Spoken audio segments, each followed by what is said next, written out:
everyone, welcome back. Did you get a promo code for Uber but it's not working, showing as invalid or not applying a discount to your ride? Here's exactly what's happening and how to fix it. First, you must apply the promo code before you request the ride. You cannot add it after you've already booked. So, open the Uber app and tap on the menu icon in the top left and tap Wallet or Promotions. Then scroll down and click Add Promo Code and type the code exactly as written. Promo codes are case sensitive, so make sure that every letter is correct. Tap apply, and if it shows as invalid, the code may have already expired or may only work for new users if you are an existing customer.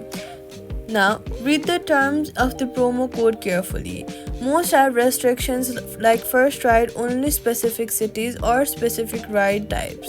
If the code is valid and you've entered it correctly but it's not reducing the price, make sure that you've selected the right ride type. Some promo codes apply to Uber ads or specific categories only. So all you gotta do is add promo code before booking in the wallet section, check the code is typed correctly, and make sure you meet the promo code requirements. Discount applied, and that's it. Subscribe